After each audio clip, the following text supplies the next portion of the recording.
The man and the opportunity. No man is born into this world whose work is not born with him. Lowell. Things don't turn up in this world until somebody turns them up. Garfield. Vigilance in watching opportunity, tact and daring in seizing upon opportunity, force and persistence in crowding opportunity to its utmost of possible achievement. These are the martial virtues which must command success. Austin Phelps. I will find a way or make one. There never was a day that did not bring its own opportunity for doing good that never could have been done before and never can be again. W. H. Burleigh. Are you in earnest? Seize this very minute. What you can do or dream you can, begin it.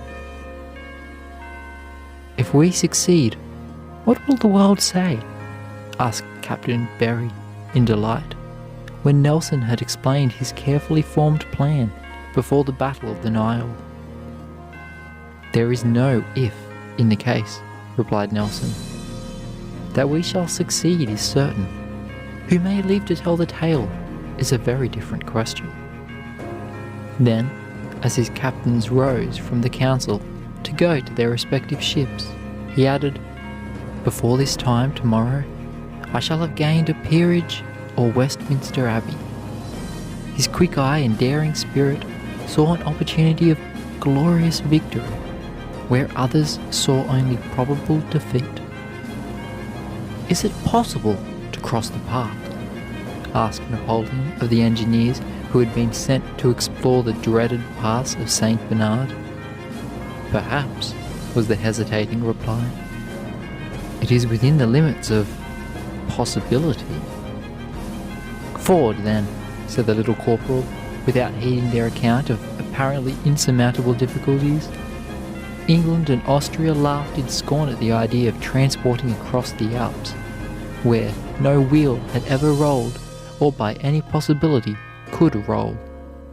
An army of 60,000 men with ponderous artillery, tons of cannonballs and baggage, and all the bulky munitions of war. But the besieged Messenia was starving in Genoa, and the victorious Austrians thundered at the gates of Nice, and Napoleon was not the man to fail his former comrades in their hour of peril. When this impossible deed was accomplished, some saw that it might have been done long before. Others excused themselves from encountering such gigantic obstacles by calling them insuperable. Many a commander had possessed the necessary supplies, tools, and rugged soldiers, but lacked the grit and resolution of Bonaparte, who did not shrink from mere difficulties, however great, but out of his very need made and mastered his opportunity. Grant at New Orleans had just been seriously injured by a fall from his horse when he received orders to take command at Chattanooga, so sorely beset by the Confederates that its surrender seemed only a question of a few days, for the hills around were all aglow by night with the campfires of the enemy, and supplies had been cut off. Though in great pain, he immediately gave directions for his removal to the new scene of action. On transport up the Mississippi, the Ohio, and one of its tributaries, on a litter borne by horses for many miles through the wilderness, and into the city at last on the shoulders of 4 men, he was taken to Chattanooga. Things assumed a different aspect immediately. A master had arrived who was equal to the situation. The army felt the grip of his power. Before he could mount his horse, he ordered an advance, and although the enemy contested the ground inch by inch, the surrounding hills were soon held by Union soldiers. Were these things the result of chance, or were they compelled by the indomitable determination of the injured general?